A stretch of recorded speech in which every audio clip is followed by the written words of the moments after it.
তাহলে আমাদের আর তো কোনো সমস্যা হতো না। আল্লাহ তাআলাকে আল্লাহ বলে মানতাম, সালেহ আলাইহিস সালামকে পয়গম্বর মানতাম, এই সমস্যা হতো না। আমরা কি কারণে তাকে শর্ত দিলাম, যদি পাহাড় থেকে পাথর থেকে মুষ্টি বের করতে পারো তাহলে তোমাকে নবী মানবো, এই শর্ত লাগাইলাম। বের করে নিয়ে আসলো, কিন্তু আমাদের জন্য আরো একটা ঝামেলা হইল, সমস্ত কূপের পানিগুলা খেয়ে ফেলছে। আওয়াজের আমার এই অবস্থা পর্যবেক্ষণ করার জন্য জিবরাইল আমিন আলাইহিস সালাতু ওয়াস সালাম আসলেন। আয়েশা সালেহ আলাইহিস সালাতু ওয়াস সালামকে ডাকতে বলে, আল্লাহর পয়গম্বর সালেহ, আপনি তাদেরকে জানায়া দিন, তাদেরকে বলিয়া দিন, এই যে কূপের পানি, এই কূপের পানি একদিন তামাম সামুদ জাতি যারা আছে সমস্ত মানুষ একদিন পানি পান করবে, পরের দিন এই মুষ্টিটা পানি পান করবে। যেই দিন উট পানি পান করবে ওই দিন কোনো মানুষ এই কূপ থেকে পানি পান করতে পারবে না। সুবহানাল্লাহ। একদিন ভাগ করে দিলেন, যেদিন উট পানি খাবে ওই দিন আর মানুষ পানি উঠাইতে পারবে না, কিন্তু তাদের পিপাসা মেটানোর জন্য আল্লাহ তাআলা ব্যবস্থা করছেন, তাদের চাহিদা অনুযায়ী যার যত মনে চায় এই উট দহন করে দুধ খাবে। সুবহানাল্লাহ। সিস্টেমটা আর ভালো হয়েছে না? আর ভালো হয়েছে না? সুন্দর সিস্টেম না? আল্লাহ তাআলা বললেন, যাও আমার এই মেসেজটা পৌঁছে দাও যে একদিন আমার এই উটটা পানি পান করবে, ওই দিন কোনো মানুষ পানি পান করবে না, কূপ থেকে পানি উঠাবে না। ওই দিন তারা আমার এই উটটাকে দহন করে তাদের ইচ্ছা মতো যার যত প্রয়োজন দুধ পান করবে এবং তারা সংগ্রহ করেও রাখতে পারে। সুবহানাল্লাহ। বরকত কি? এই কূপের পানি সমস্ত সামুদ জাতির মানুষ খেয়ে 1 ইঞ্চি পরিমাণ কমাইতে পারতো না। ওই কূপের পানি আল্লাহ তাআলা এই উটটাকে খাওয়ায়া, এই উটনিটাকে খাওয়ায়া আল্লাহ তাআলা তার দুধের ভিতরে এত বরকত দিয়েছেন যে তামাম সামুদ জাতির মানুষগুলা দুধ দহন করে খেয়ে তার দুধ কমাইতে পারতো না। সুবহানাল্লাহ বলে।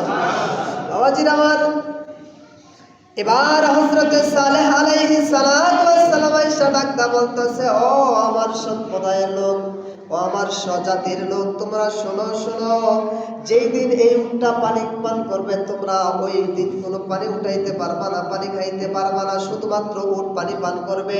দ্বিতীয় দিন তোমরা পানি পান করবা, এই উটটা পানি পান করবে না। সুবহানাল্লাহ। এই রকম করে চুক্তিবদ্ধ করে আল্লাহ তাআলা এই উটটাকে খাওয়াইতেছেন, পালতেছেন, আর সামুদ জাতিকেও পালতেছেন। এমন অবস্থায় কিছুদিন পরে এই উটটা কিন্তু আল্লাহর পয়গম্বর নিয়ে আসছিলেন একটা চুক্তি দিয়া যে উটটাকে মারা যাবে না, মারা যাবে না। একদিন হযরত সালেহ আলাইহিস সালাতু ওয়াস সালাম তার কওমের সামনে আলোচনা করতেছিলেন, বয়ান করতেছিলেন, বক্তব্য দিতেছিলেন।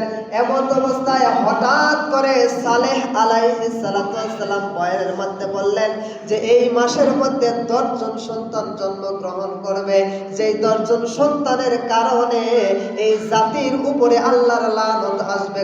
নাউজুবিল্লাহ। এই কথা শোনার পরে ওই জাতির মধ্যে, কওমের মধ্যে 10 জন নারী গর্ভধারণ করেছিলেন, বাচ্চা গর্ভে নিয়েছিলেন। এই বাচ্চা প্রসব করার পরে 9 জনের বাচ্চা মেরে ফেললেন। একটা বাচ্চা মাত্র রাখলেন একজন মা। তো এই বাচ্চাটা এতটাই রুষ্টপুষ্ট হলো, এতটাই দেখতে সুন্দর হলো, এতটাই তার গঠনাকৃতি হলো, পরবর্তীতে যখন এই বাচ্চাগুলো একটু বড় হলো, এই বাচ্চা দেখে এই 9 জন মহিলার মনের ভিতরে হিংসার উদ্রেক হলো যে সালেহ আলাইহিস সালামের কথা শুই না আমাদের বাচ্চাগুলো যদি আমরা না মারতাম, মনে হয় আমাদের বাচ্চাগুলো এরকম ফুটফুটে হইতো। সুবহানাল্লাহ। মনের ভিতরে একটা ধানচাল শুরু হয়ে গেল, কি করছি, যদি এটা না করতাম তাহলে আমাদের বাচ্চাগুলো তো এরকম ফুটফুটে হতো, এত সুন্দর হতো, আমাদের বাচ্চাগুলো দেখতে এত সুদর্শনীয় হতো, আমাদের বাচ্চাগুলো আজকে তো বড় হয়ে যাইতো। এইরকম চিন্তা করে হযরত সালেহ আলাইহিস সালামের কথার প্রতি তাদের ঘৃণা জন্মিয়া তারা এরকম করে চিন্তা করলো যে ওই উষ্টিটার কারণেই তো আমাদের এই অবস্থা, চলো আমরা এই উষ্টিটাকে মেরে ফেলবো। নাউজুবিল্লাহ। অথচ উটটা মারার জন্য নিষেধ করছেন কে? আল্লাহ তাআলা। কে নিষেধ করছেন?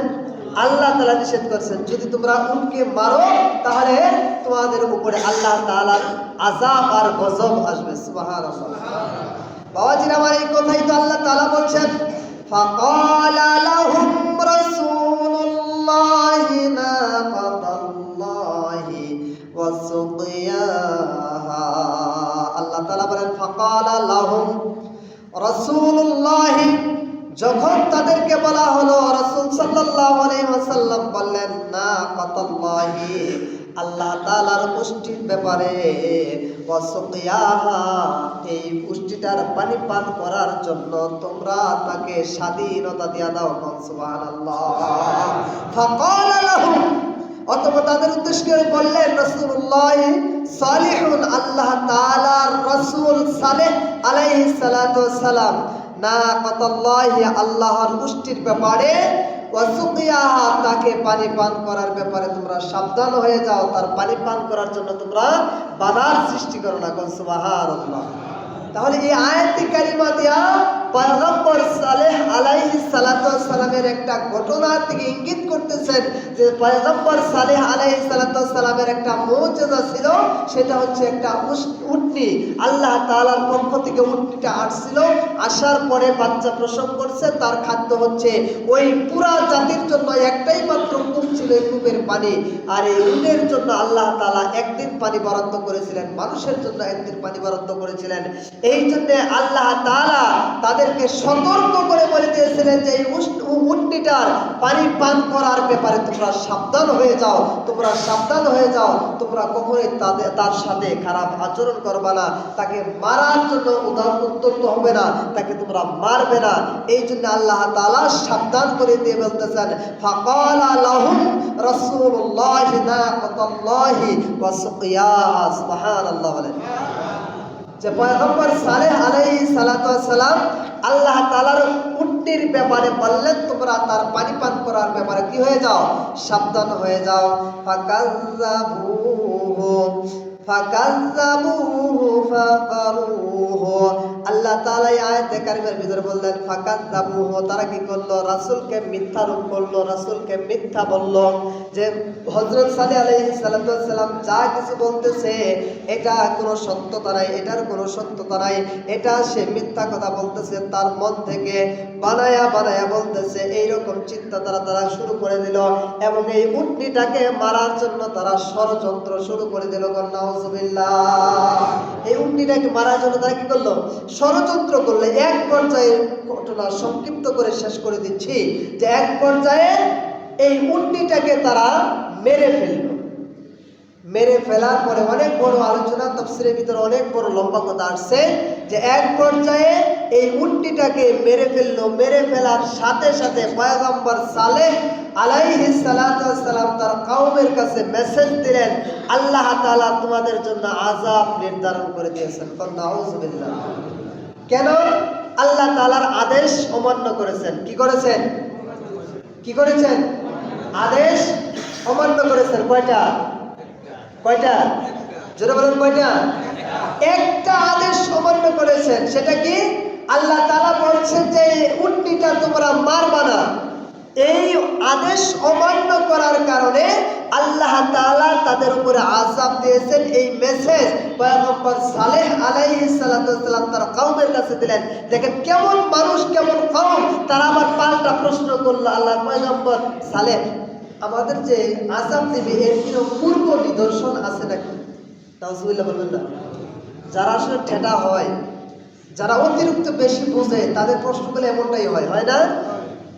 পাল্টা প্রশ্ন করলো সালেহ, আল্লাহর পক্ষ থেকে যে আমাদের উপরে আযাব আসবে, গজব আসবে, এর কোনো নিদর্শন আছে? হ্যাঁ আছে। কি নিদর্শন? ওই নিদর্শন হচ্ছে তোমরা প্রথম দিন তোমাদের দেহটা হলুদ বর্ণের হয়ে যাবে। প্রথম দিন কি হবে? হলুদ বর্ণের হয়ে যাবে। দ্বিতীয় দিন তোমাদের চেহারাটা লাল বর্ণের হয়ে যাবে। তৃতীয় দিন তোমাদের চেহারাগুলা একদম কালো কুচকুচে হয়ে যাবে।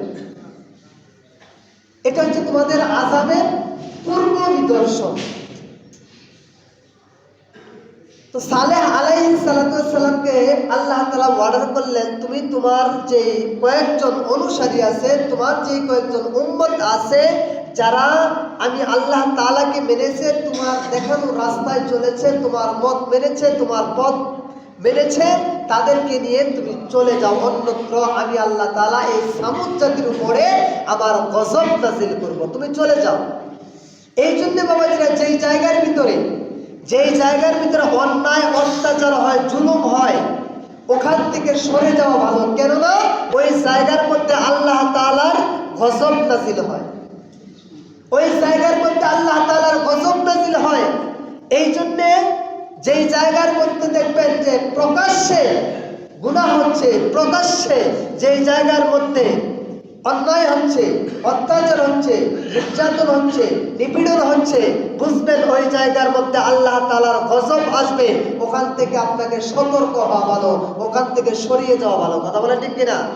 এই জন্য পয়গম্বর সালেহ আলাইহিস সালামকে আল্লাহ তাআলা বললেন তোমার উম্মতকে নিয়ে তুমি চলে যাও। এবার জিবরাইল আমিন আলাইহিস সালাম তাদের কাছে আল্লাহ তাআলার পক্ষ থেকে আযাব নিয়ে আসবেন। ওই যে পূর্ব তিনটা শর্ত, তিনটা পূর্ব প্রস্তুতি বা তিনটা পূর্ব নিদর্শন থাকবে।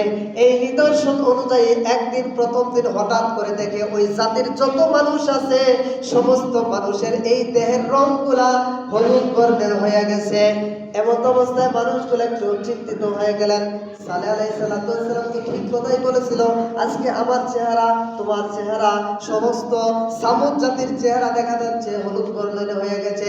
এটা চিন্তা করতে করতে একদিন পার হয়ে গেছে। দ্বিতীয় দিন লক্ষ্য করে দেখে সমস্ত মানুষগুলার চেহারা লাল বর্ণের হয়ে গেছে। এমন অবস্থায় মানুষগুলা আল্লাহর গজব থেকে পালানোর জন্য তারা এইরকম করে পাহাড়ের মধ্যে গিয়া বিশাল বড় বড় গর্ত করে তাদেরকে নিজেকে রক্ষা করার জন্য গর্ত করে ওই গুহার ভিতরে পলায়ন করা শুরু করেছে। নাউজুবিল্লাহ। আল্লাহ তাআলার আযাব থেকে পলায়ন করে বাঁচতে পারবে এইরকম কোন জায়গা কি আছে পৃথিবীর বুকে? আছে? আসমানে আছে? কোথাও কি আছে? কোথাও নাই। আল্লাহ তাআলা যদি পাকড়াও করে, আল্লাহ তাআলা ধরে না, ধরলে ছাড়ে না। আল্লাহ তাআলা উপরে ধরতে চান না, কিন্তু যদি আল্লাহ তাআলা ধরে কখনোই ছাড় দেন না। কথা বলেন ঠিক কিনা?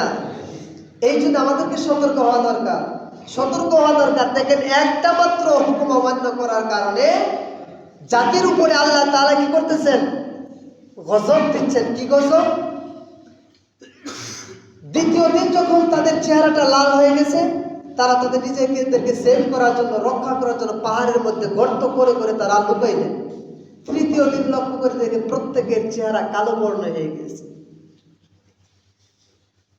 এমন অবস্থায় আল্লাহ তাআলা জিবরাইল আমিন আলাইহিস সালামকে পাঠাইলেন, যাও আমার এই জাতির উপরে তুমি আযাব গজব নাযিল করে দাও। পয়গম্বর সালেহ আলাইহিস সালাম বলেন যে হযরত সালেহ আলাইহিস সালাম তিনি বলেন যে তার কওমের উপরে এমন ভাবে আল্লাহ তাআলার জিবরাইল আসলেন, তার এই চেহারাটা এত বিশাল বড় ছিল, এই চেহারা নিয়ে এসে একটা চিৎকার দিলেন, হুঙ্কার দিলেন, একটা আওয়াজ করলেন।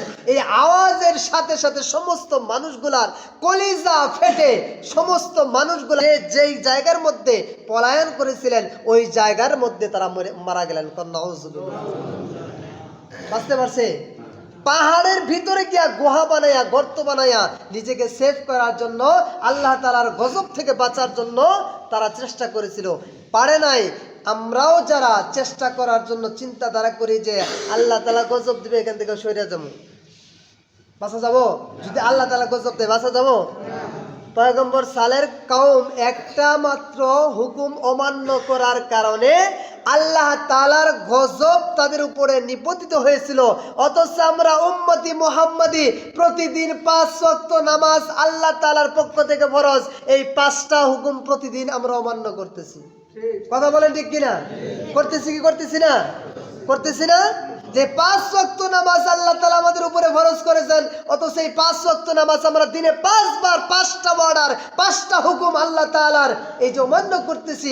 আপনি হিসাব করে দেখেন, আপনার উপরে যদিও দুনিয়ার উপরে আল্লাহ তাআলা গজব দিচ্ছেন না, আখিরাতে আল্লাহ তাআলা এর পয়গাম, এর প্রতিশোধ, এর আযাব, এর গজব আল্লাহ তাআলা দিবেন কি দিবেন না? দিবেন কি দিবেন না? আল্লাহ তাআলা মানুষকে ময়দানে মাহশরে সর্বপ্রথম যে বিষয়টা জিজ্ঞাসা করবেন সেটা কি? নামাজ। সেটা কি? নামাজ। আর যখন বান্দাদেরকে জিজ্ঞাসা করা হবে তোমরা কেন জাহান্নামে আসছো, মা সালাকাকুম ফি সাকার, কি কারণে, কোন অপরাধের কারণে তোমরা জাহান্নামে আসছো, তারা বলবে ক্বালু লাম নাকু মিনাল মুসাল্লিনা ওয়া লাম নাকু নুতঈমুল মিসকিন। আমরা জাহান্নামে আসছি যত কারণ আছে, দুইটা কারণ হচ্ছে সবচেয়ে বড়। একটা হচ্ছে ক্বালু লাম নাকু মিনাল মুসাল্লিন, আমরা নামাজ আদায় করতাম না। দুই নাম্বার হচ্ছে ওয়া লাম নাকু নুতঈমুল মিসকিন, আর আমরা মিসকিন যারা ছিল, অসহায় যারা ছিল, দরিদ্র যারা ছিল, এদেরকে আমরা খাদ্য দেই নাই। এই দুইটা কারণে আমরা জাহান্নামে আসছি। এক নাম্বার কারণ হচ্ছে কি, নামাজ না পড়া। তাহলে নামাজ পড়া দরকার আছে না নাই? আছে না নাই? সকলে বলেন আছে না নাই? এখন তো কাজের সময় হুজুর কয়দিন পরে পড়ি, আছে না? কাজের সময় হুজুর কয়দিন পরে পড়ি। আচ্ছা বাবা, আপনার কাছে আমার প্রশ্ন, আজকে জুমার নামাজ পড়তেছেন, আসর নামাজ পর্যন্ত বেঁচে থাকবেন, কেউ কি কোনো গ্যারান্টি দিতে পারবেন? দিতে পারবেন কেউ যে আসর পর্যন্ত আমি কাজ করব আর বেঁচে থাকবো, এরকম কোনো গ্যারান্টি আছে? কোনো গ্যারান্টি নাই। আপনি মনে করবেন যে আজকে জুমার নামাজ পড়তেছি, এটাই জীবনের শেষ নামাজ, এই খুশু নিয়ে আপনাকে নামাজ পড়তে হবে, এই চিন্তা ভাবনা নিয়ে আপনাকে নামাজে দাঁড়াইতে হবে। আপনাকে এই চিন্তা করা যাবে না না এখন তো কাজের সময়, এখন 2-4 দিন একটু রেস্ট নেই বা একটু কাজ করি, 2-4 দিন পরের থেকে 5 ওয়াক্ত নামাজ শুরু করবো। বাবা, আপনার বিবেককে আপনি প্রশ্ন করেন, আপনি চিন্তা করেন যে আমি যে 2-4 দিন পর পর্যন্ত বেঁচে থাকবো, এর কি গ্যারান্টিটা আছে? আপনাকে আপনি জিজ্ঞাসা করেন।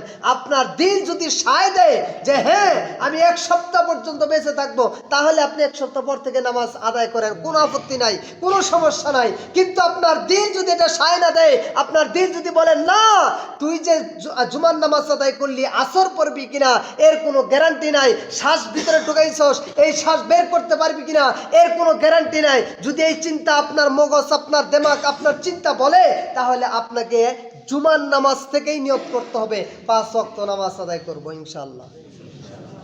সকলে বলেন ইনশাআল্লাহ। সকলে বলেন ইনশাআল্লাহ। আল্লাহ তাআলা কবুল করুন। সকলে বলেন আল্লাহুম্মা আমিন।